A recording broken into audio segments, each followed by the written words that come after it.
Wrecked by scandal and unable to form a consensus on the key issues, last week's G20 meeting in Cannes, France has been widely dismissed as a failure by the international financiers seeking to secure their global financial architecture. But with the future of the Eurozone itself hanging in the balance, how much further will the bankers and bureaucrats allow the global economy to sink before they enact their world banking solution? This is the GRTV Backgrounder for grtv.ca. Welcome. This is James Corbett of the Corbett Report with your GRTV Backgrounder for Global Research TV. Last week's G20 Summit in Cannes, France is already being written off as a bust by the international financiers who were hoping to bolster the fledgling European Financial Stability Fund with international support, and to implement a new global financial services tax which they claim will be the long-term solution to the ongoing global economic meltdown. The leaders of the G20 meeting were left with little more to show for their efforts than photo opportunities, as even their normally upbeat final declaration reflected the sour mood of the public over the economic catastrophe that the G20 leaders themselves helped to bring about. Since our last meeting, global recovery has weakened, particularly in advanced countries, leaving unemployment at unacceptable levels, they wrote in their declaration. Signs of vulnerabilities are appearing in emerging markets. Increased commodity prices have harmed growth and hit the most vulnerable. Noting that global imbalances persist, all they could offer was a reaffirmation of their commitment to work together on the problems ahead. The signal failure of the summit was a distinct lack of resolution on the Greek crisis, as an emergency joint meeting of the EU, IMF, and the G20 failed to find any non-EU interest in funding the European Union's bailout of nations like Greece, hammered by the sovereign debt crisis. I don't have any intention to make a direct contribution to the European Financial Stability Fund. Why not? Because no one else has, so why should I? The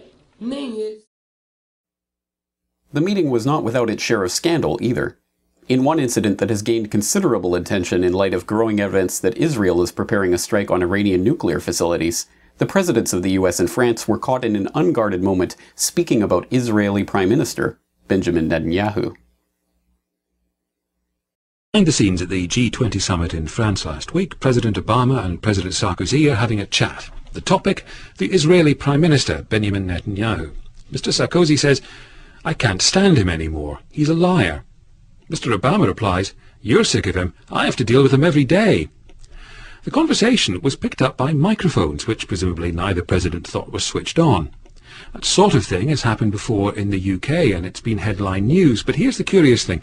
Those comments were made last Thursday, but the French reporters who heard it apparently agreed not to publish what they heard. In an even more startling development, best-selling author and Bilderberg researcher Daniel Estulin appeared on the Corbett Report last week to reveal the story behind former Greek Prime Minister Papandreou's abrupt reversal of his own dramatic pledge to give the people of Greece a democratic referendum on the terms of the Eurozone bailout deal. The plan was dropped within 4 days of that announcement, just one day after his meeting with French President Sarkozy ahead of the G20 summit. According to Estulin sources, Papandreou's abrupt turnabout was the result of a direct threat from Sarkozy and the European powers. Europeans like Sarkozy welcomed Greece's decision not to hold a referendum. The conditions are being created for a favourable consensus in Greece on the October 27 Accord. And we are very glad that the atmosphere in Greece today, at the end of this week, is nothing like it was at the beginning of last week. Well, there's very little going on in terms of agreement. It just goes to show you that the United States of Europe is they're not so united. You know, you have a lot more private and individual interests when pull comes to shove.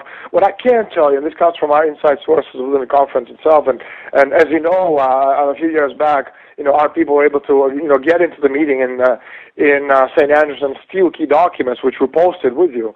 I believe that was in 2009 when I was in Thailand, if I'm not mistaken.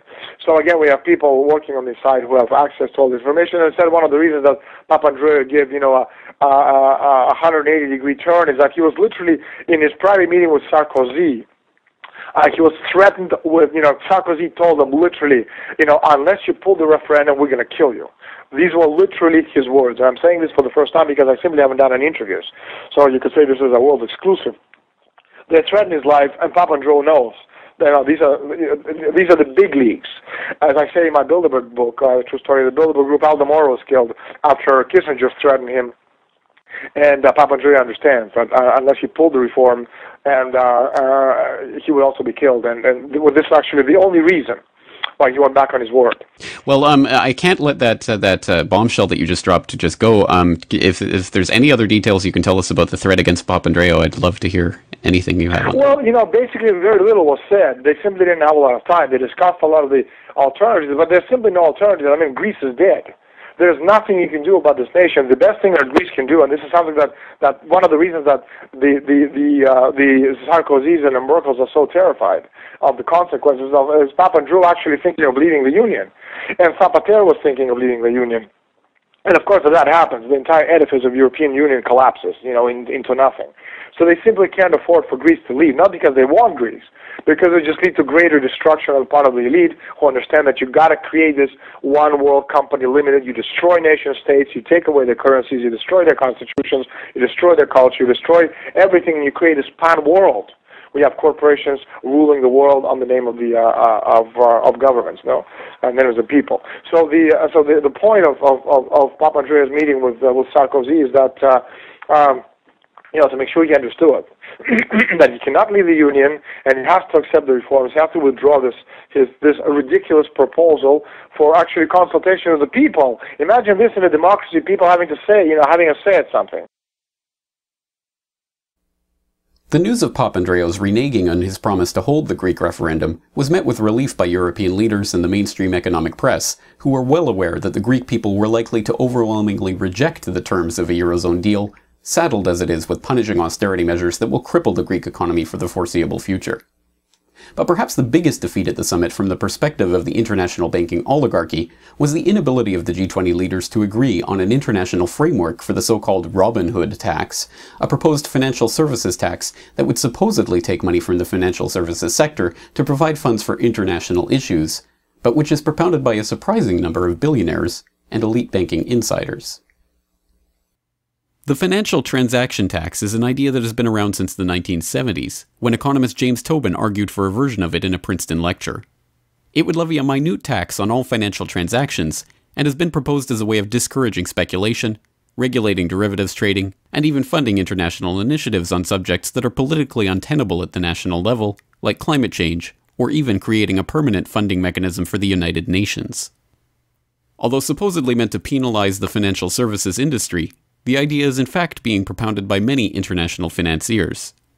In his 2005 book, George Soros on Globalization, the billionaire financial tycoon advocated for just such a tax, writing, "The globalization of financial markets has given capital an unfair advantage over other sources of taxation.